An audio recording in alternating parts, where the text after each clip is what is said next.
Okay बेटे, sorry for the delay. हम आ गए हैं पास्ट पेपर सीरीज़ के दूसरे पेपर के साथ। उम्मीद है इंशाल्लाह, कुछ मजबूरियां थी दरमियान में, लेकिन अब इंशाल्लाह आपकी सीरीज़ जो है ये कॉन्टीन्यूसली चलती ही रहेगी, कॉन्टीन्यूस अपलोड्स होंगी इसके अंदर। तो आप लोग ज़रूर जो है वो लाइक और सब्सक्राइब करें। आप देखें आने वाले दिनों में इंशाल्लाह बहुत ज़्यादा फ़ायदा होगा। और टॉपिक्स ज़रूर कमेंट्स में मेंशन किया करें जो आप चाहते हैं जिनके ऊपर मैं वीडियो बनाऊं, क्योंकि मुझे बेटे जो रियलिस्टिकली लग रहा है सारा सिलेबस कवर होता हुआ फ़िलहाल नज़र नहीं आ रहा। हो भी सकता है, कोई पता नहीं होता, लेकिन ये है कि आप उसमें से टीजिंग टॉपिक्स ज़रूर मेंशन करें कि जिन पे जो है ना वो पहले वीडियो बनाई जाए आपके पेपर से पहले। पहले जारी बात है मेरी अपनी मसरूफियात भी होती हैं, तो आपका टाइम ज़ाया किए बगैर स्टार्ट करते हैं। सबसे पहले तो ग्रेविटेशनल फोर्स, ये सेकंड क्वेश्चन, ये सेकंड पेपर है 2020 का। आपको पता है हमने पहला कर लिया हुआ है, तो दूसरे में ज़रा देखें। वो कहता है जी ग्रेविटेशनल फोर्स की डेफिनेशन। बेटे तीनों फोर्सेस की, मैग्नेटिक, इलेक्ट्रिक, ग्रेविटेशनल आती है, बेसिक होती है। फोर्स होना मैस इन ए ग्रेविटेशनल फील्ड, इसको आप कहते हैं जी यही। अगर मैग्नेटिक हो तो आप कहते हैं जी force on a charge, moving charge ज़रूर, अगर मैग्नेटिक आ जाए मूविंग चार्ज लिखना ज़रूरी है, या मैग्नेट पोल लिख दें। Force on a magnet pole in magnetic field, और इलेक्ट्रिक के लिए आप कहते हैं force on a charge in an electric field. तो ये रिवीजन का हमारा पेपर करने के साथ साथ हमारा रिवीजन मकसद है बेटे।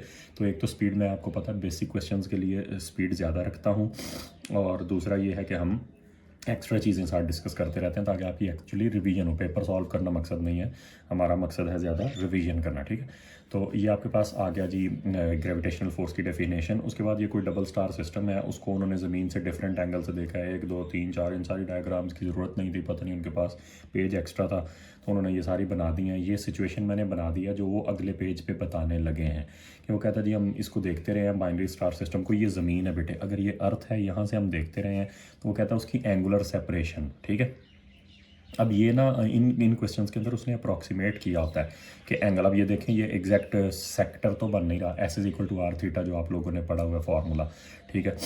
अब वो उस हिसाब से ये तो कर्व्ड पाथ होना चाहिए था, कर्व्ड होना चाहिए था ना ये वाला डिस्टेंस, लेकिन होता तो नहीं है। कोई बात नहीं बेटे, याद रखें इतने बड़े लेवल के ऊपर, स्टेलर लेवल, कॉस्मोलॉजिकल लेवल के ऊपर इसको स्लाइस ही मानते हैं। ये जो सेक्टर है इसको पिज़्ज़ा का स्लाइस सेक्टर जैसा ही मानते हैं, हालांकि वो नहीं है। तो वो कहता है जी एंगुलर सेपरेशन अगले पेज पे आप ये देखना भी दिया होगा, क्योंकि इसको रिलेट करना पड़ेगा। मैंने फोकस किया होता है कैमरा एक पेज के ऊपर ताकि आपको मैक्सिमम विजिबिलिटी मिले, तो वो मैं आपको बता देता हूँ। नेक्स्ट पेज पे इसका पूछा हुआ होगा एंगुलर सेपरेशन, देखना ये पूछा हुआ है इनका कि ये एक्चुअल इनका आपस में डिस्टेंस कितना है, उसको डी से उन्होंने रिप्रेजेंट किया होगा।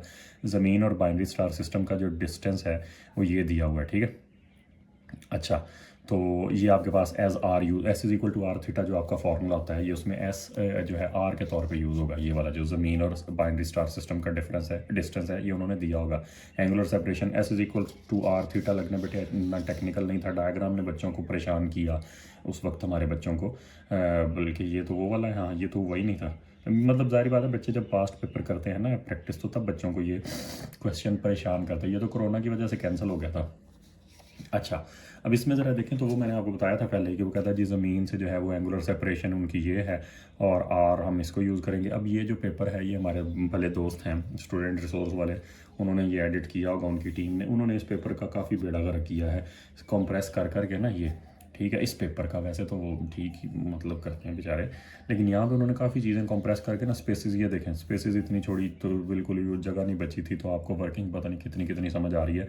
S is equal to are theta की बजाय D is equal to are theta मैंने कर दिया है। तो आर जो है ये गिवन है, थीटा ये गिवन है, रेडियंस में है, तो कोई टेक्निकलिटी नहीं है बेटे। मैं अब आहिस्ता आहिस्ता ना स्पीड कोशिश हल्की फुल्की, इसलिए आपके ज़्यादा पेपर कवर हो जाए। अभी ये इसका मैंने रिकॉर्डिंग की है तो 35 मिनट्स में पूरा पेपर हो गया। तो आपका भी यही फ़ायदा है ना, 2 घंटे में ही मैं करवाऊँ तो फिर फ़ायदा, मेरी वीडियो देखने का आपको फ़ायदा अभी भी, बल्कि आप शायद चाहते हो कि 2x करना पड़े।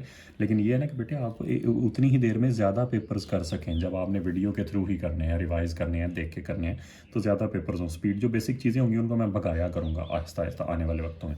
तो S is equal to are theta है, एंगल गिवन है, रेडियस जो है वो ज़मीन और उन डबल स्टार सिस्टम का सेपरेशन का, वो उसको मल्टीप्लाई किया सीधा सीधा, ये आपके पास आ जाएगा, बिल्कुल बेसिक है। अब वो कहते हैं ये बाइनरी स्टार सिस्टम अगर आपको याद है बेटे, तो इसका जो है वो टाइम पीरियड दोनों का सेम होता है, ठीक है। ओमेगा सेम होता है, टाइम पीरियड सेम होता है। डबल स्टार सिस्टम थ्योरी की वीडियो में कवर हो गया हुआ है, आप वहाँ से जाके उस वीडियो को देख लें। उनकी कुछ कॉमन खूबियाँ जो आपने खुद ही याद रखनी है, किसी ने नहीं बतानी, ठीक है। तो ये आपको खुद ही पता होना चाहिए कि इनका ओमेगा, इनका टाइम पीरियड सेम है। उसने कह दिया जी ये 44.2 ईयर्स में घूम जाते हैं ये जो दोनों डबल स्टार्स हैं, तो क्या आप इनका ओमेगा फाइंड कर सकते हैं? जी बिल्कुल, ये तो आसान है। और हम क्या करें, 2 पाई divided by time period, 2 into pi ये आ गया। टाइम पीरियड बेटे 44.2 ईयर्स आ गया, 365 डेज़ आ गया हर साल में, और एक दिन में इतने सेकंड्स आ गए। सेकंड्स में कन्वर्ट किया, A2 का बच्चा इस टाइम पे आ गया 2 3 4 साल से साइंसेस पढ़ रहा है, तो ये बेसिक बातें नहीं इतनी ज़रूरी है एक्सप्लेन करना।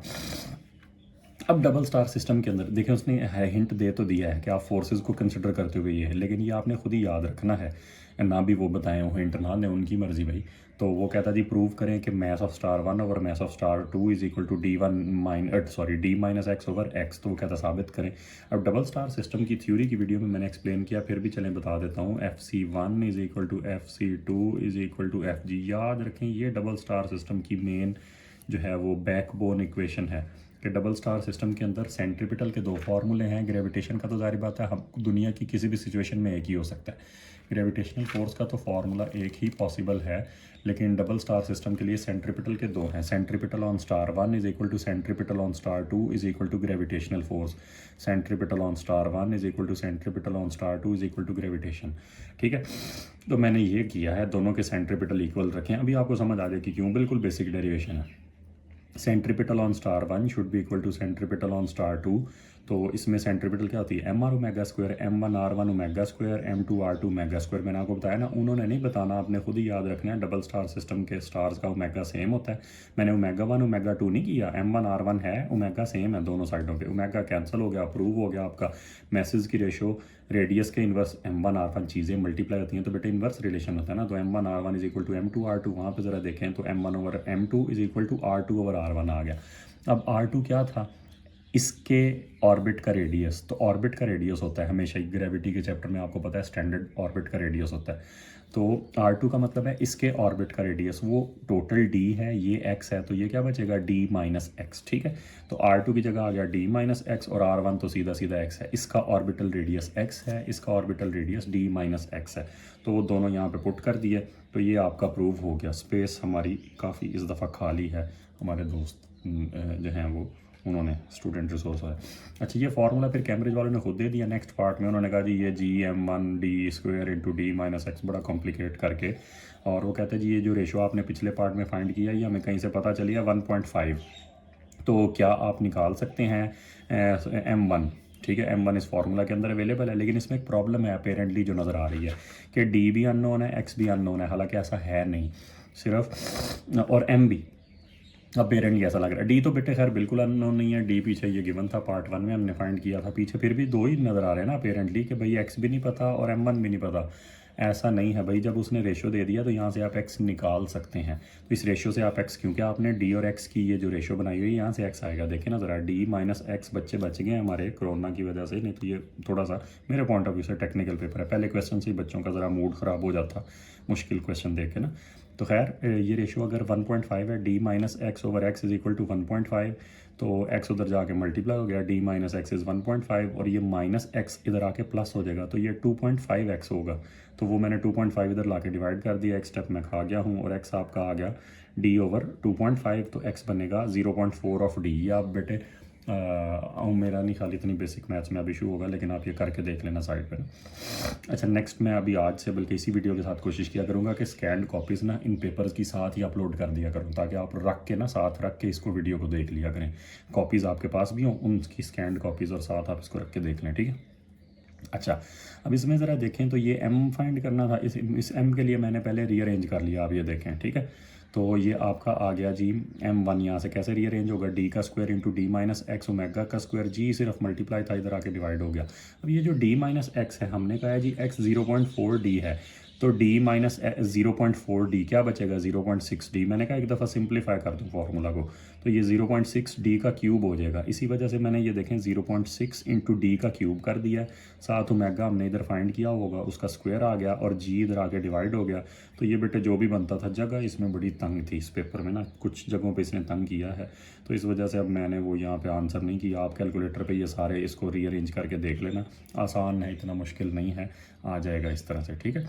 अगर ये आपको क्लियर है, उसके बाद ज़रा देखें इंटरनल एनर्जी की डेफिनेशन आ गई है। वो कहता है जी sum of kinetic and potential energy. आपको पता है मॉलिक्यूलर लेवल की एनर्जीज़ का सम होता है इंटरनल एनर्जी, और रैंडम डिस्ट्रीब्यूशन आपने साथ ज़बरदस्ती मिलाना होता है दूसरा मार्क लेने के लिए। तो sum of kinetic and potential energies of molecules as a result of random distribution.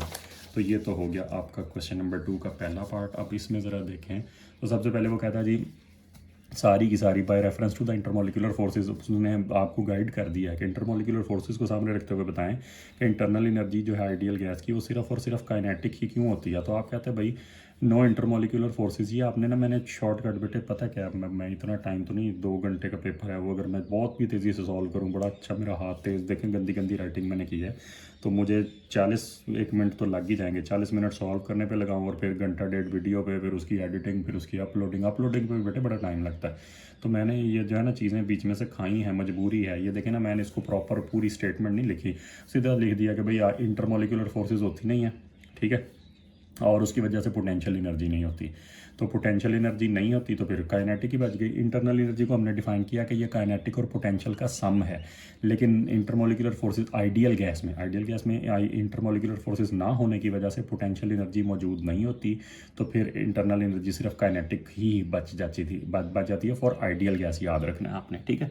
और उसके बाद ज़रा देखें तो वो कहता है जी ये बॉल जो है, मेटल बॉल फॉल कर रही है जो है वैक्यूम के अंदर, तो आप बताएं जी इसकी इंटरनल एनर्जी। अब ये उन्होंने ट्रिक खेला आपके साथ 3 मार्क्स के लिए।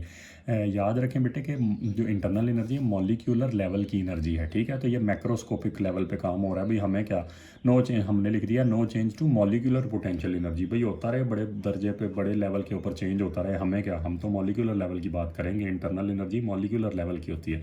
तो no change to molecular potential energy, no change to molecular kinetic energy, hence no change to internal energy. भाई बड़े लेवल का खेल हुआ है चेंज, छोटे लेवल पे नहीं हुआ, तो इंटरनल एनर्जी चेंज नहीं हुई होगी, ठीक है।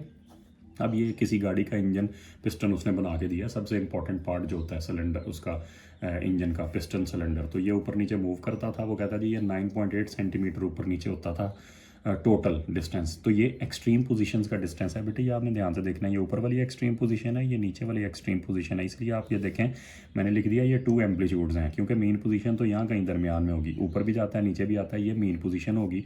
तो ये डबल एम्पलीट्यूड है, 2 एम्पलीट्यूड्स आर दिस, ये मैंने पहले ही नोट कर लिया। ये डायग्राम में आपको भी इसकी सिग्निफिकेंस आगे बताता हूँ, ठीक है। अच्छा, वो कहता है जी पिस्टन इतना डिस्टेंस कवर करता है, पिस्टन का मैस तकरीबन 650 ग्राम है। पर्टिकुलर स्पीड वो कहता है जी इंजन कंप्लीट कर रहा था 2700 ऑसिलेशंस इन 1 मिनट। कोई ख़ास स्पीड थी जिस पे इंजन 1 मिनट में इतनी वाइब्रेशंस परफॉर्म करता था। तो वो कहता है जी आप बताएं एम्पलीट्यूड कितना होगा। ये तो बिल्कुल बेसिक उसने एक नंबर आपको थ्रो किया है। तो 2 एम्पलीट्यूड्स आर 9.8, तो 1 एम्पलीट्यूड क्या होगा 9.8/2, 4.9 CMs में उसने पूछा है, CMs में रहने में। अच्छा ये पार्ट चले मैं आपको एक्सप्लेन कर दूंगा जब इसको हम देखेंगे, इसके आगे जाके ज़रूरत पड़ेगी इस एक्सप्लेनेशन की। फ्रीक्वेंसी को कहता है जी ज़रा बताएं। अच्छा आप देखें फ्रीक्वेंसी की डेफिनेशन बेटे होती है, बच्चों को आदत पड़ी है 1/T। भाई फ्रीक्वेंसी की डेफिनेशन होती है number of vibrations per unit time. तो अभी उसने पिछले पार्ट में कहा था कि भाई ये 2700 वाइब्रेशंस कर रहे हैं 1 मिनट में, 2700 vibrations in 1 minute, 1 minute is 60 seconds, और 2700 को 60 पे डिवाइड करना बेटे 45 आ जाएगा। उसके बाद ज़रा देखें तो मैक्सिमम स्पीड है। मैक्सिमम स्पीड मैंने आपको बताया था पिछली वीडियो में भी, पिछले पेपर में भी ये वाला फार्मूला यूज़ हुआ था। सबसे ज़्यादा आज तक ऑसिलेशन के चैप्टर में ये फार्मूला यूज़ हुआ है मैक्सिमम स्पीड का, V0 = x0 ओमेगा। तो देखें मैं सच्चा साबित हो गया, दूसरा पेपर है हमारा, दूसरे में आ गया फिर दोबारा लगातार। V0 = x0 omega. तो यहाँ पर ज़रा देखें तो x0 एम्पलीट्यूड होता है 4.9/100। फाइनल आंसर जो है वो हमें चाहिए SI सिस्टम में, तो ये सेंटीमीटर नहीं चलेगा। 4.9/100 ओमेगा 2πf होता है, 2πf, f हमने पीछे निकाली है 2 × π/f। तो ये आपका अब बेसिक कैलकुलेटर हमने स्पीड ज़रा तेज़ करके आपके जल्दी पेपर्स कवर करने ताकि ज़्यादा हो सकें बेटे, ज़्यादा से हो जाएगा क्या कहते हैं प्रैक्टिस में एक मैन परफेक्ट, ठीक हो जाएगा आपका काम इससे ना आहिस्ता आहिस्ता। फिर हम with the passage of time towards quality वो जो कहते हैं ना बात, वो एक अलग आपको वीडियो में एक्सप्लेन करूँगा, वो भी थोड़ा सा पर्सपेक्टिव का फ़र्क है। अच्छा खैर ये टेक्निकल है। ये फार्मूला 4 दफ़ा ही मुझे याद पड़ता है, पेपर में यूज़ हुआ है ये वाला, v is equal to omega into amplitude का स्क्वायर माइनस डिस्प्लेसमेंट का स्क्वायर। ये टेक्निकल होता है जब भी यूज़ होता है, बच्चों को आदत नहीं है ना, कम यूज़ होता है। अब इसके लिए वापस चलें ज़रा। वो कहता है जी top of the piston is 2.3 centimetre below the maximum height. ये उस खेल गया आपके साथ। मेन पोजीशन से डिस्टेंस नहीं दिया बेटे, ये जो डिस्प्लेसमेंट होती है ये फ्रॉम मेन पोजीशन होती है। अब वो देखें, वो जो मैंने बनाई हुई थी वो डायग्राम, वो इसलिए थी कि देखें ये अगर एक एक्सट्रीम पोजीशन थी और ये मेन पोजीशन थी, ठीक है, तो 4.9 सेंटीमीटर एम्पलीट्यूड है, तो वो कहता है टॉप वाली पोजीशन से नीचे है 2.3 cm। तो भाई मेन पोजीशन से कितना दूर हुआ? मेन पोजीशन से हुआ 2.6, तो आपने 2.6 यूज़ करना है, 2.3 नहीं। बच्चे हमारे काम चोर हैं। और उसके बाद ये है कि इसकी आदत नहीं होती इस वाले क्वेश्चन की ना, तो वो सीधा ही 2.3 लगा के बच्चों ने इसको सॉल्व किया हुआ था। ज़ाहिर बात है कोरोना वाला पेपर हुआ तो नहीं था, बच्चे जब हमारे पास प्रैक्टिस करते हैं तो वो 2.3 लगा देते हैं सीधा। और नहीं भाई 2.6 लगना है। Displacement is always measured from mean position, mean position से मैयर होती है, ठीक है। तो ये आपने जो मेन पोजीशन से लगाना था वो 2.3 नहीं लगाना बल्कि 2.6 लगाना है। तो ये आप ज़रा देखें, मैंने एम्पलीट्यूड का स्क्वायर माइनस डिस्प्लेसमेंट का स्क्वायर कर दिया है 4.9 सेंटीमीटर, 2πf वही ओमेगा की जगह 2πf लगा दिया।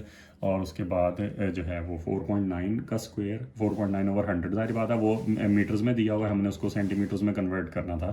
4.9/100 2.6/100 सारा स्क्वायर बेसिक है फार्मूला अप्लाई करने के बाद। नेक्स्ट ज़रा देखें तो वो कहता है जी क्या आप उस पर नेट फोर्स निकाल सकते हैं। F net is equal to M A S और ओ लेवल से आप लोग जानते हैं। F net is equal to M A मैंने कर दिया, और मैक्सिमम फोर्स शायद उसने कही, हाँ जी, तो मैक्सिमम एक्सेलरेशन लगेगी। मैक्सिमम एक्सेलरेशन का formula x naught omega square, velocity x naught omega और acceleration x naught omega square, ठीक है। तो x naught into omega square, m mass उसने बताया था पिछले पेज पे कि वो 640 ग्राम है, तो 640 इंटू ये के बनाने के लिए 1000 पे डिवाइड कर दिया। न्यूटन में फोर्स चाहिए थी ना, ऐसा ही सिस्टम है। एक्स नॉट की जगह 4.9 सेंटीमीटर, ओमेगा की जगह 2πf और उसका स्क्वायर 2500 आ जाएगा। आसान था बेटे, सिर्फ टेक्निकल वालों पे अब मैं रुका करूँगा, ठीक है। ये क्वेश्चन नंबर आपका आ गया 4। इसमें वो कहता है जी क्या आप स्पेसिफिक एकॉस्टिक इम्पिडेंस बता सकते हैं। बड़ी दफ़ा आया बेटे पेपर में।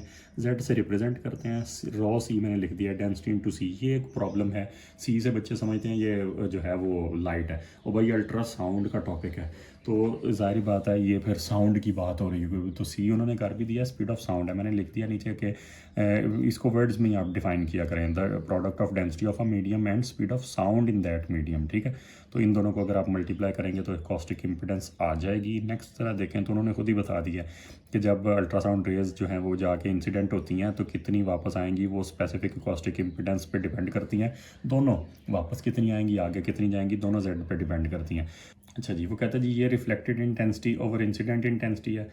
तो क्या आप बता सकते हैं कि Z1 और Z2 से ये पे ये जो रेशियो है ये Z1 और Z2 पे कैसे डिपेंड करती है? जी अभी बता देते हैं। ये फार्मूला जहाँ तक मुझे याद है बेटे डाटा शीट में पढ़ा है। Reflected over incident intensity is equal to alpha और Z1 minus Z2 over Z1 plus Z2 whole square, ठीक है। अच्छा, तो सम को छोड़ें, डिफरेंस पे बेटे ज़्यादा डिपेंड करता है। उसकी वजह नीचे तो छोटे हैं या बड़े हैं जो भी होने तो ऐड ही हैं, ऊपर डिफरेंस है। और ये जो रेशियो है रिफ्लेक्टेड ओवर इंसिडेंट की, ये डिफरेंस पे डिपेंड करती है, तो इसका डिफरेंस से डायरेक्ट रिलेशन है। तो आपने कहना था भाई अल्फ़ा है तो आई आर ओवर आई। अब ये अल्फ़ा और प्रोपोर्शनैलिटी हमेशा बच्चे मिक्स कर देते हैं, मुझे भी प्रॉब्लम रहता है कि यार ये इधर अल्फ़ा भी आना है, प्रोपोर्शनल एक जैसे हैं दिखने में। अल्फ़ा है इसका नाम, reflected over incident, intensity reflection coefficient भी इसको कहते हैं। तो इंटेंसिटी रिफ्लेक्शन कोफिशिएंट जो है वो रिफ्लेक्टेड ओवर इंसिडेंट इंटेंसिटी होता है, और ये डायरेक्टली प्रोपोर्शनल है डिफरेंस के साथ। तो आप उसे बताएं भाई जब इसका डिफरेंस है डायरेक्ट रिलेशन है, ज़्यादा डिफरेंस हुआ तो ज़्यादा रिफ्लेक्शन होगी, थोड़ा डिफरेंस हुआ तो थोड़ी रिफ्लेक्शन होगी। ये है, ये बहुत ज़्यादा दफ़ा पेपर में आया है। तो बेटे ज़्यादा डिफरेंस, अब ये देखें एयर और वो आता है ना सॉफ्ट टिश्यू या मसल, एयर से डायरेक्ट मसल में एंट्री की कोशिश करेंगे तो बहुत ज़्यादा जेड का डिफरेंस है, इसीलिए रिफ्लेक्शन हो जाती है। तो जेल इसलिए लगाया जाता है। ये आएगा आगे क्वेश्चन, आप देखना ज़रूर कहीं ना कहीं पे ना, इस पेपर में तो नहीं, आगे कहीं ज़रूर होगा कि जेल क्यों लगाया जाता है। मुझे लगता है शायद पिछले पेपर में था जो हमने किया था। तो बहरहाल जी रिफ्लेक्टेड इंटेंसिटी का डिफरेंस के साथ डायरेक्ट रिलेशन है, ज़्यादा डिफरेंस हुआ तो ज़्यादा रिफ्लेक्ट होगी और थोड़ा डिफरेंस हुआ तो थोड़ी रिफ्लेक्ट होगी, ठीक है। अच्छा, ये आपका था जी ये पेज नंबर, तो ये 8 लिखा हुआ है, बीच में से 9 किधर गया है, एक मिनट ज़रा देखने में। 8 के बाद 10 है, बस हो सकता है मिस प्रिंटिंग हुई हो इनसे, रुकते हैं सर। हाँ बस पेज नंबर की मिस प्रिंटिंग है, इसकी वजह इसी का अल्ट्रासाउंड का ही अगला क्वेश्चन है, तो ये तो ठीक होगा। 4th ही क्वेश्चन चल रहा था, हाँ जी। अच्छा, वो कहता है जी what is meant by attenuation of a sound wave. तो याद रखें कोई भी अल्ट्रासाउंड वेव, कोई भी वेव हो, अटेन्यूएशन का मतलब होता है जी loss of energy, gradual loss of energy, intensity, amplitude. जब एनर्जी चेंज होनी है ना तो ये सारा कुछ चेंज होता जाना है, एम्पलीट्यूड भी, इंटेंसिटी भी, सारा कुछ। तो इंटेंसिटी का लिख दें क्योंकि हमारे पास इंटेंसिटी के ही क्वेश्चन होते हैं, ठीक है। तो आप कहते हैं जी इंटेंसिटी की कमी को हम कहते हैं जी अटेन्यूएशन। उसके बाद वो कहता है जी एक बीम आई है और इंसिडेंट इंटेंसिटी आई नॉट थी 0.35 आई नॉट हो गई, इतनी थिकनेस के अंदर तकरीबन 4.6 सेंटीमीटर बनती है ये, ठीक है। तो वो कहता है जी क्या आप म्यू निकाल सकते हैं, लीनियर अटेन्यूएशन या लीनियर एब्जॉर्प्शन कोफिशिएंट इसे कहते हैं। बेटे फॉर्मूला ये है I is equal to I naught e की पावर माइनस म्यू एक्स। तो इसमें से म्यू ही उसने पूछा हुआ है, माइनस पावर को इधर ला के प्लस करें, आई इधर ला के डिवाइड करें। हम नेक्स्ट ज़रा देखें, आपको पता है जब भी पावर को नीचे उतारना हो ई से नीचे तो नेचुरल लॉग, किसी और नंबर से नीचे उतारना हो तो कॉमन लॉग, ई से नीचे उतारना हो तो नेचुरल लॉग। तो natural log of E one हो गया, दोनों तरफ लॉग करना था ना, natural log of E one हो गया, म्यू एक्स बचा, natural log of I naught over आई बच गया। अभी वही स्पेस की वजह से मेरे से छोटी मोटी इशू गलतियाँ हुई हैं, स्पेस बड़ी खाई है इस पेपर में उन्होंने। तो म्यू एक्स आ गया, म्यू इंटू एक्स, ये आपके पास एक्स है जी, mu into x natural log of I naught over I. तो आई उसने बताया था कि इंटेंसिटी कितनी रह गई है 0.35 ऑफ आई नॉट, तो 0.35 ऑफ आई नॉट आ गया, ये दोनों कैंसिल। तो नेचुरल लॉग ऑफ 1 ओवर 0.35 आपने करना है और फिर आगे पता नहीं मैंने नहीं किया ये कैलकुलेट, हैरानगी की बात है। तो ये बहरहाल आप लोग कर लेना, म्यू इंटू 0.46 था, 0.046 था और इधर आ जाएगा नेचुरल लॉग ऑफ 1 ओवर 0.35 बचेगा ये बेटे, 1 ओवर 0.35, ठीक है। तो आई नॉट कट जाना है आगे, फिर आप कैलकुलेटर पे 1 ओवर 0.35 निकालना, उसका नेचुरल लॉग करना और ये 0.046 इधर ला के डिवाइड करना, म्यू आ जाएगा। तो ये एक चलें समझ लें असाइनमेंट होमवर्क हो गया आपका, पता नहीं आपने करना है कि नहीं करना। अच्छा अब ये देखें, वो कहता है जी आप इलेक्ट्रिक फोर्स और जो है वो इलेक्ट्रिक फोर्स और ग्रेविटेशनल फोर्स, चार्ज और मैस की वजह से जो फोर्सेस हैं या फील्ड्स हैं उनका आपस में कंपैरिजन करें, सिमिलैरिटी और डिफरेंस बताएं। तो भाई सिमिलैरिटी तो ये है कि दोनों 1 ओवर आर स्क्वायर पे, G m over r square, k q 1 Q2 over r square. तो दोनों जो फील्ड्स हैं वो 1 ओवर आर स्क्वायर पे डिपेंड करती हैं, ये तो हो गई सिमिलैरिटी। दोनों जो हैं रेडियल होती हैं, ये भी आप लिख सकते हैं। और डिफरेंस की बात करें तो ग्रेविटी सिर्फ अट्रैक्टिव होती है, इलेक्ट्रिक अट्रैक्टिव और रिपल्सिव दोनों हो सकती है, ठीक है। अच्छा नेक्स्ट चलें, तो ये उसने एक पॉइंट चार्ज बनाया हुआ है, तो वो कहता जी आपके पास कैपिटल आर है, 2R उसका ये है और पी पॉइंट तक उसकी फील्ड जा रही है। तो मेटल सफ़ियर है, क्यू कैपिटल क्यू उसका चार्ज है, एरिया है 2R और सारा कुछ। वो कहता है कि आप एक्सप्रेशन निकाल सकते हैं इलेक्ट्रिक फील्ड का क्यू और आर की टर्म्स में, ठीक है। एक ऐसा एक्सप्रेशन बनाएं जिसमें क्यू और आर शामिल हो और पी पॉइंट के लिए हो। तो बेटे फॉर्मूला होता है क्यू ओवर 4 पाई एप्सिलॉन नॉट इंटू डिस्टेंस का स्क्वायर, डिस्टेंस फ्रॉम सेंटर होता है, ठीक है। तो क्यू ओवर 4 पाई एप्सिलॉन नॉट इंटू सेंटर से डिस्टेंस का स्क्वायर। तो सेंटर से डिस्टेंस बनता है पी का, सेंटर से डिस्टेंस 3R बनता है, 2R ये वाला और 1R ये वाला। तो क्यू ओवर 4 पाई एप्सिलॉन नॉट इंटू सेंटर से डिस्टेंस 3R उसका स्क्वायर, ठीक है। तो ये जब आपने कर देना है तो क्यू ओवर 36 पाई 4 9 आएगा ना, 9 4 36, Q over 36 pi epsilon naught into R का स्क्वायर, तो ये बनेगा, ठीक है। अच्छा आगे चलें, तो वो कहता है जी ये इसी तरह का एक और सफ़ियर इसके पास है, लेकिन वो नेगेटिव है, उसका भी चार्ज उतना ही है, इसके जितने वैल्यू में इसके जितना है, लेकिन वो माइनस है। तो ये प्लस क्यू आ गया, माइनस क्यू आ गया। वो कहता है जी एक पी जो है वो इनके मिडवे में एक पॉइंट है, शायद यही वाला था जो पहले दिया हुआ था, तो सेपरेटेड, हाँ यही वाला डिस्टेंस था। तो वो कहता है जी सफ़ियर का माइनस क्यू है। वो कहता है जी इलेक्ट्रिक फील्ड इज़ द सम। वो कहता है ये क्या वजह है कि electric field at P in दोनों के सम की वजह से आती है। तो आप उसे बताएं कि भाई दोनों की फील्ड सेम डायरेक्शन में, आपको पता है पॉजिटिव से लाइनें बाहर आती हैं, ठीक है, और नेगेटिव के अंदर जाती हैं, तो दोनों फील्ड सेम डायरेक्शन में होगी ना। इसकी इलेक्ट्रिक फील्ड है लेफ़्ट टू राइट और इसकी इलेक्ट्रिक फील्ड भी क्या है, राइट लेफ़्ट टू राइट, तो दोनों फील्ड सेम डायरेक्शन में, इसी वजह से फील्ड्स को ऐड करके नेट फील्ड आनी है। तो ये तो कोई इतना मुश्किल नहीं है। नेक्स्ट पार्ट ज़रा देखें, वो कहता है जी electric field at P point is not, वो कहता है जी इन प्रैक्टिस हमें अपेरेंटली ये लगता है कि यहाँ पे फील्ड 2E होनी चाहिए, E प्लस E। पहले तो हमने ये कह दिया कि दोनों की फील्ड ऐड होनी चाहिए, तो हमें ये लगता है कि हो सकता है फिर पी के ऊपर फील्ड जो है वो E प्लस E 2E हो जाए, लेकिन एक्चुअली ऐसी नहीं है। तो इसकी क्या वजह हो सकती है? तो इसमें सादा सी बात ये है, सिंपल क्वेश्चन था, 2 मार्क्स की वजह से हमने इसको खींचा। भाई बात यह है कि ये पॉइंट चार्ज के तौर पे बिहेव नहीं करेंगे, बिल्कुल नहीं करेंगे, ना कर रहे होंगे। वजह बेटा इतना बड़ा डिस्टेंस नहीं है। पॉइंट चार्ज में क्या होता है, distance between centres is very large. हम ये नहीं कहते हल्का फुल्का फ़र्क हो, बड़ा तो अभी भी है। देखें जो इनके सेंटर्स का डिस्टेंस है वो एक्चुअली बन रहा है 6r, और इनका अपना जो रेडियस है वो r है। ये कोई फ़र्क नहीं है, कम से कम 10 टाइम्स का फ़र्क हो, ठीक है। तो जो आपका सेंटर्स का डिस्टेंस है वो साइज़ के मुकाबले में, तो आप उसे बताएं कि भाई जब इनका सेंटर्स का डिस्टेंस ही थोड़ा है तो चार्ज, ये एक लाइन ज़बरदस्ती हमने डाल दी 2 मार्क्स को जस्टिफाई करने के लिए कि भाई चार्ज जो है ना वो एक दूसरे की वजह से अफेक्ट हो जाएगा, एक दूसरे की वजह से चार्ज अफेक्ट हो जाएगा, ये पॉइंट चार्ज के जैसे बिहेव नहीं करेंगे, तो इस वजह से जो है वो इलेक्ट्रिक फील्ड पॉइंट चार्ज की तरह ऐड होकर सीधी सीधी नहीं आएगी, सीधी सीधी E+E2E नहीं होगी, थोड़ा सा फ़र्क पड़ जाएगा। जब पॉइंट चार्ज के तौर पर चार्जेस बिहेव नहीं करते तो फिर नेट फील्ड इतनी सीधी नहीं रहती जितनी आपके सिलेबस में है। तो आपको जान के खुशी होगी कि आगे 2 क्वेश्चन, खैर खुशी तो नहीं, अब तो कौन सा को आपका ये फाइनल पेपर हम कर रहे हैं, आपको कोई ऐसी फेवर है। ये अगले जो 2 पार्ट है बेटे, ये आपके सिलेबस में से 2 टॉपिक निकले हैं 2022 में, टेली कम्युनिकेशन और इलेक्ट्रॉनिक्स। ये टेली कम्युनिकेशन है और इससे अगला इलेक्ट्रॉनिक्स है। डेंजरस टॉपिक्स थे, शुक्र करें वो निकल गए हैं, तो वो 2 क्वेश्चन मैंने माइनस किए हुए हैं, ठीक है। अच्छा, अब नेक्स्ट ज़रा देखें तो अब मैग्नेटिक फील्ड का क्वेश्चन आ गया। टेस्ला देखें 3 मार्क्स की, 3 मार्क्स की डेफिनेशन है, तो इधर बेटे आप ये लिखते हैं कि flux density will be 1 tesla, ठीक है। ये कब 1 टेस्ला होगी? इफ़ 1 न्यूटन पर metre force is experienced by a wire, ये आपने as it is copy paste करनी है तो 3 नंबर मिलेंगे। Flux density will be 1 tesla if 1 newton पर metre force is experienced by a wire carrying 1 ampere current and is placed perpendicular to magnetic field lines, ठीक है। तो अगर magnetic field तब 1 टेस्ला हो सकती है कि अगर एक तार हो, उसमें से 1 एम्पेयर करंट गुजरे, और वो देखें फार्मूला आपको याद है ना बेटे, मैंने उसमें हर किसी को 1 कर दिया है। बी का फार्मूला है F=IL, बी होती है ना, तो बी होती है F/IL, और साथ साइन थीटा भी। मैंने सारों को 1 1 बनाने की कोशिश की है। मैंने कहा जी 1 न्यूटन पर metre force is experienced by a wire carrying 1 ampere current and placed perpendicular to field lines. ऐसी तार जो परपेंडिकुलर पड़ी हो ताकि साइन 90 से ये 1 हो जाए, उसमें फोर्स पर यूनिट लेंथ और 1 एम्पेयर करंट भी, ठीक है। तो ये आपके पास कंडीशन है। अच्छा, अब इसका नेक्स्ट ज़रा देखें, ये थोड़ा टेक्निकल क्वेश्चन है, 2-3 दफ़ा आया है।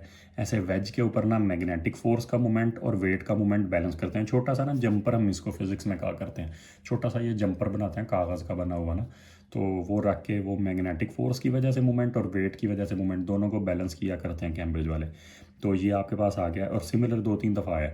अच्छा, अब इसमें ज़रा देखें तो वो कहता है जी ये मैग्नेटिक फोर्स, ये क्योंकि मैग्नेट पोल्स के दरमियान से गुजर रही थी ये वाली साइड, तो इसमें मैग्नेटिक फोर्स एक्ट करेगी, उसकी वजह से ना ये पड़ा हुआ है पिवट, तो एक मैग्नेटिक फोर्स का मोमेंट बनेगा ऐसे करके, तो एक वेट का बनेगा। हम जंपर रखते हैं कागज़ का छोटा सा पीस ताकि ये दोनों मोमेंट्स आपस में बैलेंस कर लिए जाएँ। तो ये क्वेश्चन सिमिलर आता रहता है, इसलिए मैंने यहाँ पे ये पहले बना दिया कि मोमेंट ड्यू टू वेट ऐसा होगा, इस वेट की वजह से मोमेंट होगा क्लॉकवाइज, और ये मैग्नेटिक फोर्स की वजह से होगा एंटी क्लॉकवाइज। यहाँ का डाटा फिर भी देख लें, लेकिन अगले पेज पे सारा गिवन होगा, क्योंकि मैंने पेपर ये रात को सॉल्व किया था तो मुझे याद है डाटा आगे गिवन ही होगा जो हमें चाहिए होगा, ठीक। अच्छा, अब ये देखें, वो कहता है जी ये वायर का उसने क्रॉस सेक्शन इंपॉर्टेंट वाला ऐसे करके बना दिया है, तो वो कहता है जी ज़रा बताएं कि QL सेक्शन वो मूवमेंट क्यों होगा, QL सेक्शन की वजह से वायर के अंदर मूवमेंट क्यों होगा। तो आपने उसे बताना है कि भाई देखो, सबसे पहले तो QL में से करंट गुजर है, करंट की वजह से फोर्स आएगी। मैंने आपको बताया ना बेटे, ये मैंने कुछ चीज़ें बुलेट पॉइंट की फॉर्म में ऐसे टू द पॉइंट सॉल्व की होंगी। मैं अपना भी तो टाइम देखूंगा ना बेटे, मैं एक वीडियो पे 4-4 घंटे नहीं रोज़ाना के लगा सकता। 1 घंटा सॉल्व करने पे, घंटा एडिटिंग पे, अपलोडिंग पे, और घंटा जो है वो पहले जो है वो रिकॉर्डिंग पे। तो अपने हिसाब से जो छोटे मोटे मुझे मेरी मजबूरियाँ उनको आप लोग समझ सकते हैं, उम्मीद है। खैर, करंट से फोर्स, जब करंट पास करेगा तो फोर्स प्रोड्यूस होगी, और वो फोर्स पिवट से दूर है। 3 मार्क्स में बेटे ऐसे कोई फजूल बातें आप नहीं कर सकते, ये सारी ज़रूरी बातें मैंने की हैं कि करंट की वजह से फोर्स होगी, और फोर्स एक तो वर्टिकल है। आपको पता है मूवमेंट, जब मूवमेंट प्रोड्यूस करने वाली फोर्सेस होती हैं जो प्रिंसिपल ऑफ मूवमेंट में यूज़ होती हैं, वो वर्टिकल ही होती हैं। वो जब भी आप बैलेंस करते हैं उसको, वेज को बैलेंस करते हैं किसी को, या उसको वेज पे बैलेंस करते हैं मीटर रॉड वगैरह को, तो वो वर्टिकल फोर्सेस होती हैं। तो आप उसे बताएं करंट गुजरेगा, फोर्स लगेगी, फोर्स वर्टिकल भी और पिवट से दूर है।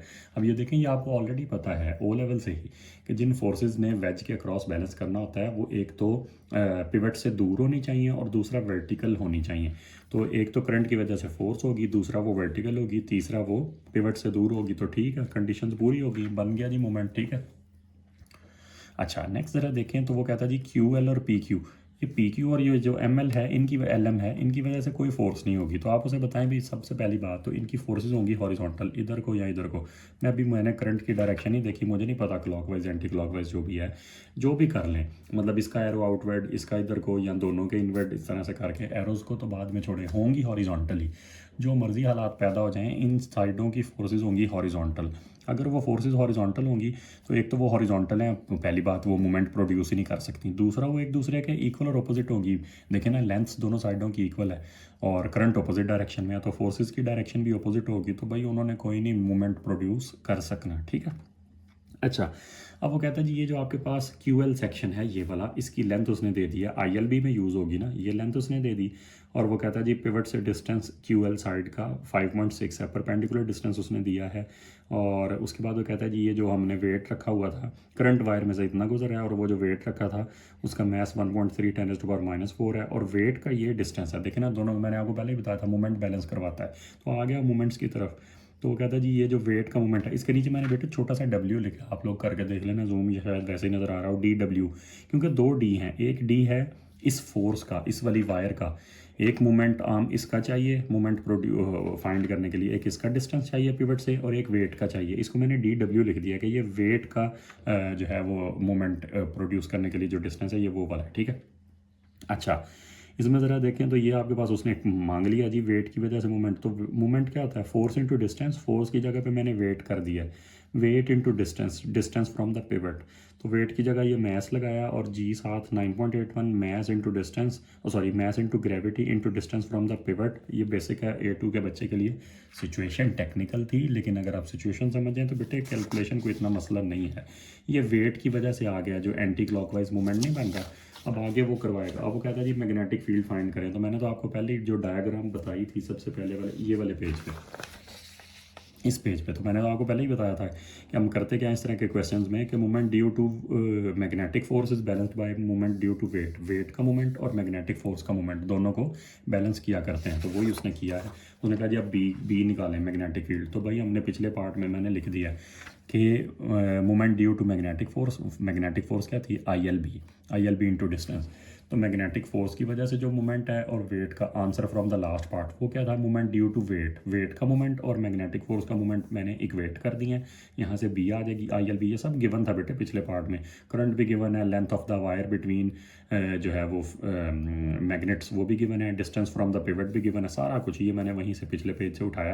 Answer from the last part, weight का मोमेंट मैग्नेटिक फोर्स का मोमेंट दोनों को मैंने आपस में इक्वेट किया, तो मैग्नेटिक फील्ड आ जाएगी। सिचुएशन टेक्निकल है बेटे, लेकिन कैलकुलेशन टेक्निकल नहीं है। अच्छा, अब नेक्स्ट जरा देखें तो वो कहता है जी ये कोई कॉइल रखी हुई है, दोबारा मैग्नेटिक फील्ड के देखें बेटे, दो क्वेश्चन भी। अब ये आपका चैप्टर 1 हो गया हुआ है, इलेक्ट्रोमैग्नेटिक इंडक्शन और मैग्नेटिक फील्ड, पहले ये सेपरेट चैप्टर थे। ये इलेक्ट्रोमैग्नेटिक इंडक्शन का क्वेश्चन है एक्चुअली। तो वो कहता है ये कॉइल है, ये आपके पास 3.6 सेंटीमीटर उसका डायामीटर है, 350 उसके टर्न्स हैं, ये उसको मैग्नेटिक फील्ड इस तरह से अप्लाई की है। तो 0 से लेके 0.2 सेकंड्स तक क्या आप ईएमएफ निकाल सकते हैं, आप साबित करें कि ईएमएफ 0.08 है। जी हम कर देंगे साबित, देखना भी ज़रा। ईएमएफ का फॉर्मूला बेटे आपको याद होना चाहिए, n delta phi by delta T. ठीक है, तो ये n delta phi by delta T मैंने कैसे किया है, change in flux over time. Flux आपको पता होना चाहिए, नहीं पता तो बेटे BA होता है। ठीक है, तो अगर मुझे कोई कहे चेंज ऑफ फ्लक्स, तो मैं कहूँगा जी चेंज इन फील्ड। याद रखें बेटे आपके सिलेबस में ना, करने को तो एरिया भी चेंज कर सकते हैं, लेकिन मैंने मतलब प्रैक्टिकली भी आज तक जितनी भी सिचुएशंस देखी हैं बिजली प्रोड्यूस करने की, उनमें मैग्नेटिक फील्ड चेंज होती है। ठीक है, एरिया नहीं करते चेंज, होने को हो ही सकता है, सारी बात है। आप कॉइल को खींचें, कंप्रेस करें, एक्सपैंड करें, शेप चेंज करें, एरिया चेंज हो जाएगा, लेकिन वो अजीब सी बात है। तो फ्लक्स चेंज का हमेशा मतलब क्या होता है, फील्ड चेंज इनटू एरिया। तो फील्ड तो चेंज हो रही है आपके सामने, तो ये आपके पास आ गया n delta phi by delta T. तो इसमें मैंने डेल्टा फाई पहले ही पुट कर दिया। फील्ड में कितना चेंज आया, उसने कहा यहाँ से लेके यहाँ तक ईएमएफ फाइंड करें। फील्ड में चेंज आया बेटे 0 से 45 मिली टेस्ला हो गई है, तो number of turns 350। Magnetic field का चेंज कितना हुआ है 45 मिली टेस्ला, और एरिया की जगह पाई आर स्क्वायर मैंने लगा दिया। अच्छा, अब ये मेरे से गलती हो गई है, शुक्र है देख के याद आ गया बेटे, ये मैंने डायामीटर लगा दिया। जब मैंने पाई आर स्क्वायर लिखा है तो ये डायामीटर है, तो रेडियस बनाना था। ठीक है, तो ये रेडियस 1.8 हो जाएगा, 3.6 डिवाइडेड बाई 2 करके 3.6 सेंटीमीटर है। इसको आप करके देख लेना, ज़रूर 0.08 ही आएगा। ठीक है, अच्छा, ये जब आ गया आपके पास तो नेक्स्ट पेज पे वो कहता है भाई 4 नंबर का ग्राफ बेटे आता होता है, अभी भी आता है 4 नंबर का ग्राफ फैराडेज लॉ का। तो वो कहता है जी अब आप ना ज़रा ईएमएफ के साथ उसका ग्राफ बना के दिखाएं। अब इसके लिए आपको ज़रा दोबारा पिछले ग्राफ को देखना पड़ेगा। अच्छा, ये देखें बेटे, इसमें ज़्यादा ग्रेडियंट ये है, सीधा स्ट्रेट फॉरवर्ड नज़र आ रहा है, ये ज़्यादा ग्रेडियंट है, ये कम है। अच्छा, आपके सिलेबस में कम ज़्यादा ये क्वेश्चन होता है, 4 मार्क्स हैं, क्वांटिटेटिव होता है, क्वालिटेटिव नहीं होता कि ये ज़्यादा है ये कम है, एग्जैक्ट आपको शो करवाना पड़ता है। आज तक जितने भी क्वेश्चन आए हैं या 2 टाइम्स का डिफरेंस था या 1.5 टाइम्स का डिफरेंस था ग्रेडियंट्स में, डबल था या 1.5 टाइम्स ज़्यादा था, ये डबल होगा, आप चेक करके देख लेना, मुझे यकीन है, नहीं तो वैसे ही देख लें। 0.2 सेकंड में राइज हुआ है और 0.4 सेकंड्स में फॉल हुआ है। चेंज तो उतनी है ना, 0 से 45 मिली टेस्ला, 45 से 0 मिली टेस्ला, लेकिन ये काम हुआ है सिर्फ 0.2 सेकंड में, वापसी हुई है 0.4 सेकंड्स में। तो वो ये आधा ग्रेडियंट है, तो आधी ईएमएफ होगी। अगर इधर ईएमएफ है 0.08, वो हमने कैलकुलेट की है, तो इधर ईएमएफ कितनी होगी भला, 0.04, ठीक है, 0.08 और 0.04। एक और चीज़, इधर मैंने माइनस, आपको पता है इस फैराडेज लॉ में माइनस होता है, ठीक है, वो कैलकुलेशन में बिल्कुल इंपॉर्टेंट नहीं है। ग्राफ में मैं रिकमेंड करूँगा कि आप उस माइनस को इंक्लूड करें। पॉजिटिव ग्रेडियंट पे नेगेटिव ईएमएफ, नेगेटिव ग्रेडियंट पे पॉजिटिव ईएमएफ। तो एक्चुअली ईएमएफ आती है बेटे, ईएमएफ होती है gradient of phi T graph. EMF is negative gradient of phi T graph का भी हो सकता है, बीटी ग्राफ का भी हो सकता है, ठीक है। ईएमएफ हो सकती है negative gradient of magnetic field time graph या फिर फ्लक्स टाइम ग्राफ। तो मैग्नेटिक फील्ड का ग्राफ था, पॉजिटिव ग्रेडियंट पे मैंने नेगेटिव ईएमएफ बना दिया, दरमियान में कांस्टेंट फील्ड थी तो कांस्टेंट पे ज़ीरो ग्रेडियंट, ठीक है। पॉजिटिव ग्रेडियंट पे नेगेटिव ईएमएफ, ज़ीरो ग्रेडियंट पे ज़ीरो ईएमएफ और नेगेटिव ग्रेडियंट पे पॉजिटिव ईएमएफ। और आप ये देखें, मैंने फ़र्क भी बेटे शो करवाया कि ये 0.08 थी, ये 0.04। वो हमने पहले पीछे डिस्कस किया है कि वो ग्रेडियंट जो है वो डबल नज़र आ रहा था, पहले वाला दूसरे से डबल था, दूसरा पहले से हाफ था। ये 0.08 है तो ये 0.04 है, ठीक है। ऐसे नहीं बेटे 4 नंबर मिलते हैं, आपने तो ध्यान रखना होता है इसका थोड़ा सा टेक्निकल। अच्छा, अब वो कहता है जी इस तरह से एक मैग्नेट रोटेट कर रहा है किसी डिस्क के ऊपर, तो आप इसको ज़रा देख के बताएं कि क्या फ़र्क पड़ेगा। अच्छा, क्वेश्चन मैंने पढ़ा नहीं ध्यान से। एलुमिनियम डिस्कस बाय मीन, मैंने सॉल्व करके पेपर पहले ही रखा हुआ। Aluminium disc is supported horizontally held stationary. तो वो कहता है जी कांस्टेंट स्पीड पे इसको मूव करवाया। वो कहता है फैराडेज लॉ को ये सामने रखते हुए इलेक्ट्रोमैग्नेटिक इंडक्शन की, सारी बात है, फैराडेज लॉ, लेंज़ लॉ भी है, खैर। वो कहता है जी टॉर्क क्यों एक्ट करेगी, तो आप उसे बताएं भी जब इसको घुमाएंगे तो सबसे पहले तो फ्लक्स चेंज होगा, जब फ्लक्स चेंज होगा तो फिर फैराडेज लॉ कहता है बिजली बनेगी, जब बिजली बनेगी तो करंट भी फ्लो करेंगे, ठीक है, और करंट फ्लो करेंगे तो फिर फोर्स आ जाएगी, F is equal to I L B, और आई एल बी की वजह से फिर टॉर्क भी प्रोड्यूस हो सकती है और होगी, सारी बात है, ऑफ कोर्स इनमें से कोई एक ये डिस्क घूमने की कोशिश करेगी। तो आपसे बताएं जब मैग्नेट घुमाया तो फ्लक्स चेंज हुआ, फ्लक्स चेंज हुआ तो ईएमएफ जनरेट हुई, ईएमएफ जनरेट हुई तो करंट, और करंट की वजह से फोर्स और फिर मोमेंट प्रोड्यूस हो गया, ठीक है। अच्छा, आगे चलें तो फिर क्वांटम फिजिक्स का क्वेश्चन है। इसमें सबसे पहले तो वो कहता है जी ये ऐसे कोई कूल गैस थी केमिस्ट्री में जिसे ग्राउंड स्टेट कहते हैं ना, तो वो कहता है जी ऐसे कोई ग्राउंड स्टेट के ऊपर गैस थी और उसके बाद जो है ना इसके ऊपर वाइट लाइट भेजी है और इसमें से गुजर के ऐसी हो गई है। तो वो कहता है जी इसमें ना जब हमने भेजा है तो जो continuous spectrum is seen to contain dark, हाँ वो कहता है जी ये जो लाइट निकली है इसमें डार्क लाइंस थी, मिसिंग लाइंस थी, तो वो उसकी वजह क्या। वैसे सादा सी बात है बेटे, नंबर 4 है तो हम इसको थोड़ा सा फैलाने लगे बात को। असल बात यह है कि भाई इधर से आई, कुछ एब्जॉर्ब हो गई, इस वजह से डार्क लाइंस आ गई, जो एब्जॉर्ब हो गई हैं वो फाइनल में नहीं थी, इस वजह से डार्क लाइन आ गई। बस हमने 4 नंबर लेने हैं तो हमने कुछ बातें टेक्निकल करनी है बीच में। हम कहते हैं जी सबसे पहले फोटोन आए, इलेक्ट्रॉन्स ने एब्जॉर्ब कर लिए, कौन से एब्जॉर्ब किए, जो एनर्जी लेवल्स के डिफरेंस के इक्वल थे, ठीक है। जिन फोटॉन्स की एनर्जी लेवल के डिफरेंस के इक्वल थी वो एब्जॉर्ब हो गए, तो इलेक्ट्रॉन्स वो इन एनर्जी को लेके हायर लेवल पे चले गए, फोटॉन्स तो एब्जॉर्ब हो गए, और इलेक्ट्रॉन्स उसके बाद जब डी एक्साइट हुए उन्होंने पता नहीं कहाँ फेंक दिए, रैंडम डायरेक्शंस में फेंक दिए। तो इमरजेंट बीम में तो वो मिसिंग थे ना, अगर इमरजेंट बीम में मिसिंग थे तो इमरजेंट बीम कहती है जी मेरे पास कुछ डार्क लाइंस हैं, कुछ लाइनें मैं पीछे ही छोड़ आई हूँ, कुछ वेवलेंस इधर इसने एब्जॉर्ब कर ली हैं, वो मेरे पास नहीं है, तो उनकी जगह पे डार्क लाइन आ जाएगी। तो ये 4 मार्क्स का है, इसलिए हमने बात को फैलाया। सादा बात ये थी कि भाई एब्जॉर्ब हो गई हैं इसलिए फाइनल बीम के अंदर वो नहीं है। असल बात सिर्फ इतनी थी, ये बेटे आपके सिलेबस से निकल गया हुआ है। एनर्जी लेवल्स का क्वेश्चन हुआ करता था, एनर्जी बैंड थ्योरी का, तो वो आपके सिलेबस से निकल गया है। आपको जान के खुशी होगी आज के पेपर में 3 क्वेश्चन निकल गया मेरा ख्याल, नहीं 2 ढाई क्वेश्चन, 2 पूरे और एक ही है। अच्छा, अब वो कहता है जी ये आपके पास इलेक्ट्रॉन था, वो रेस्ट पे था, उसका मैस था, इसी तरह से पॉजिट्रॉन है, आपको पता है इलेक्ट्रॉन पॉजिट्रॉन एंटी पार्टिकल है, मैसेज बराबर हैं, चार्जेस भी बराबर हैं, बस साइन ऑपोजिट है। तो वो कहता है जी आप जो है ना इसको दोनों को ही रेस्ट पे मान लें कि ये दोनों ही रेस्ट पे हैं भी, उसने कहा भी लिखा हो कि जी consider to be at rest दोनों ही। और वो कहता है जब ये आपस में मिल गए हैं, इसको फिजिक्स में कहते हैं एनीहिलेशन, ठीक है, एनीहिलेट हो जाएंगे, दोनों गायब हो जाएंगे और एनर्जी में कन्वर्ट हो जाएंगे। वो कहता है जी इससे फ़ायदा, इसका आउटकम क्या हुआ है, 2 गैमा रेज निकली हैं इनके गायब होने से। तो वो कहता है जी आप सबसे पहले तो गैमा रेज निकालें। अब एक्चुअली बेटे याद रखें इस तरह की सिचुएशन में ये होता है कि 2 पार्टिकल थे तो था 2mc², 2mc², लेकिन फोटोन भी तो 2 ही निकले ना, तो 2 टाइम्स hc/λ हुआ, ठीक है। तो ये 2 को कंसिडर करने की ज़रूरत ही नहीं है एनीहिलेशन में। 2 पार्टिकल जुड़े सेम, बिल्कुल एक जैसे, सेम मैस के इलेक्ट्रॉन पॉजिट्रॉन, और 2 ही फोटॉन्स निकले, वो भी ज़रूर आइडेंटिकल होते हैं, ठीक है। तो 2 पार्टिकल्स जुड़े एक जैसे, 2 पार्टिकल्स बन गए एक जैसे, 2 को कंसिडर करने की ज़रूरत ही नहीं है। एक्चुअली होता 2mc² है कि मैस एनर्जी में कन्वर्ट होता है, मैस एनर्जी में कन्वर्ट हो रहा है, ये मैस रेस्ट मैस एनर्जी थी और ये फोटोन की एनर्जी है, तो ये हो रहा था। लेकिन आप मैंने सीधा ही देखें E=mc² कर दिया कि आप ऐसा समझिए इलेक्ट्रॉन से एक गैमा रे फोटोन बन गया और पॉजिट्रॉन से दूसरा बन गया, एक से एक दूसरे से दूसरा, ठीक है। तो mc² मैंने सीधा सीधा लगा दिया है। m डाटा शीट से उठा लें, mass of electron, speed of light का स्क्वायर, मैस और स्पीड ऑफ लाइट का स्क्वायर करें, ये मैंने स्पीड ऑफ लाइट का स्क्वायर सीधा ही कर दिया, मल्टीप्लाई करके देख लेना बेटे, कोई टेक्निकल नहीं है। अच्छा उसके बाद वो कहता है इसका मोमेंटम ऑफ फोटोन का फॉर्मूला आपके सिलेबस में है, मोमेंटम और स्पीड को मल्टीप्लाई करके वो कहता है जी एनर्जी आती है, momentum into speed is energy. तो मोमेंटम क्या आ जाएगा, एनर्जी डिवाइडेड बाय स्पीड। ये मैंने पार्ट, ये दोबारा आपके लिए 2 असाइनमेंट्स होगी आज माशाल्लाह। एनर्जी यहाँ से उठाएं, ये वाली, ये एनर्जी यहाँ पे पुट करें, स्पीड ऑफ लाइट पे डिवाइड करें, तो फोटोन का मोमेंटम ऐसे ही आता है, ठीक है।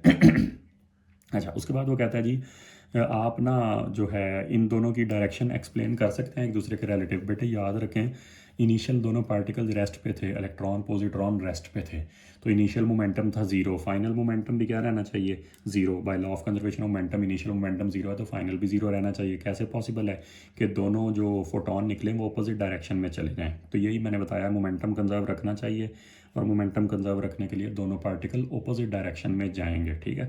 तो ये आपके पास अपोजिट डायरेक्शन में जाए, इनिशियल मोमेंटम 0 था ना बेटे, जब भी इनिशियल 0 है फाइनल 0 होना चाहिए, वो तभी मुमकिन है कि जब दोनों इक्वल मोमेंटम से अपोजिट डायरेक्शन में चले जाएं, ठीक है।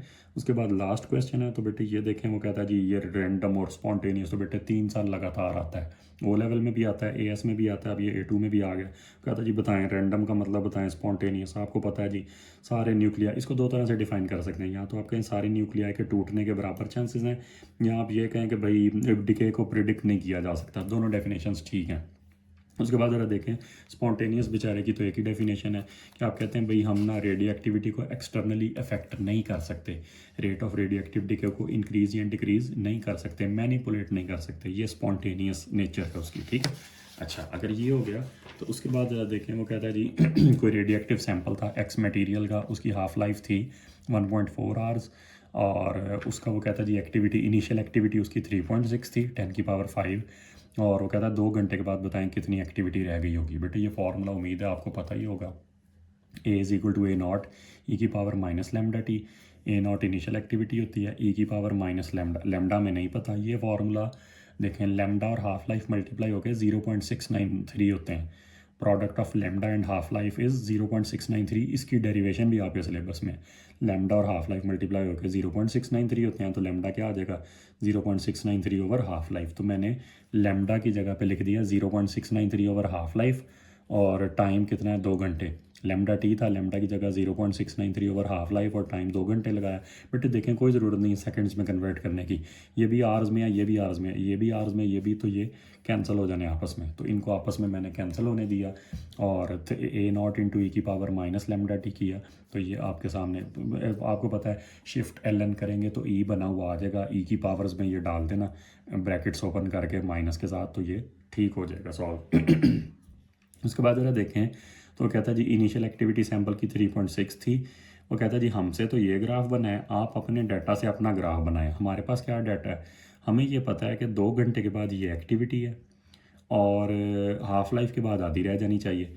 तो हाफ़ लाइफ हमें पता है, हाफ़ लाइफ 1.4 आवर्स है। 1.4 आवर्स पे आके ना बेटे 1.4 आवर्स पे आधी कर दें। शुरू कितने से हुआ था? 3.6 थे। तो 1.4 पे आके आधी कर दें। आधी कितनी होगी? 1.8। 3.6 का हाफ़ क्या हो जाएगा? 1.8। तो हाफ़ लाइफ पे आके एक्टिविटी आधी की मैंने, एक डाटा पॉइंट मैंने ये लिया, ठीक है। दूसरा 2 घंटे के बाद हमने निकाली है, 2 घंटे के बाद हमने निकाली है पता नहीं कितनी, 1.3 ये, ठीक है। तो 2 घंटे वाली भी हमें पता है और हाफ़ लाइफ के बाद तो वैसे ही सबको ही पता होती है। तो इसको मिला के एक ना कर्व बना दें, एक नंबर है ज़्यादा उस पर तवज्जो ना दें, बस स्मूथ कर्व कर दें, ठीक है। ये एक्सपेरिमेंटली है और ये हमें पता चला है डाटा से। तो वो कहता है क्या आप इन दोनों ना लाइनों का फ़र्क जस्टिफाई कर सकते हैं? आपके ख्याल में कैलकुलेशंस के अकॉर्डिंगली कम होनी चाहिए, एक्चुअली ज़्यादा मैयर हो गई है? तो आप उसे बताएं भाई यही हो सकता है कि जो डॉटर न्यूक्लियाई बन रहे हैं वो भी रेडियो एक्टिव हों, या बैकग्राउंड रेडिएशन होंगी ना बेटे, बैकग्राउंड रेडिएशंस भी हो सकती हैं और डॉटर न्यूक्लियाई भी रेडियो एक्टिव हो सकते हैं। वहाँ पे कोई रेडियो एक्टिव मटेरियल पड़ा है, बैकग्राउंड रेडिएशंस काउंट अवेलेबल है, ठीक है। ये मल्टीपल रीजंस हो सकती हैं, वहाँ पे कोई ना कोई है जो रेडियो एक्टिव है इसके अलावा, क्योंकि कैलकुलेशन कहती है ऐसे जाना चाहिए ग्राफ और प्रैक्टिकली ऐसे गया है। तो ये जो एक्स्ट्रा काउंट्स हैं ये वहाँ पे या डॉटर न्यूक्लियाई थे या कोई और मौजूद था, बैकग्राउंड रेडिएशन वगैरह, ठीक है, या जो प्रोडक्ट बन रही है वो रेडियो एक्टिव डॉटर न्यूक्लियाई, उन्हीं को कहते हैं, सारी बात है। तो ये बेटे आपका A2 का तो दूसरा पेपर हो गया है। तो हम इंशाल्लाह ये सीरीज़ आप कॉन्टीन्यूसली साथ कैरी करेंगे। आप कमेंट्स के अंदर ना मेंशन करें जिन टॉपिक्स के आप चाहते हैं कि उनकी वीडियो बन जाए, क्योंकि पूरा सिलेबस रियलिस्टिकली ऑनेस्टली बेटे मुझे पूरा सिलेबस आपके पेपर से पहले कवर होता हुआ नज़र नहीं आ रहा। होने को हो भी सकता है, कोई पता नहीं होता, अल्लाह ताला मुझे हिम्मत दे मैं सारा ही कर दूं। लेकिन आप टीजिंग टॉपिक्स ज़रूर कमेंट्स में मेंशन करें कि भाई सर बना दें, इंटरनल एनर्जी पे बना दें, न्यूक्लियर डिसइंटीग्रेशन पे बना दें वीडियो, क्योंकि वो फिर शॉर्ट वीडियो हो ना, तो 10-12 मिनट के अंदर कोई एक टॉपिक एक्सप्लेन कर दिया, sir photo electric effect explain कर दें, ठीक है, तो ये कर दिया करें। तो कमेंट्स के अंदर टॉपिक ज़रूर मेंशन करें, लाइक और सब्सक्राइब करें। इंशाल्लाह आने वाले वक्तों में आपका फ़ायदा होने ही वाला है। मिलते हैं नेक्स्ट वीडियो में। अल्लाह हाफिज़।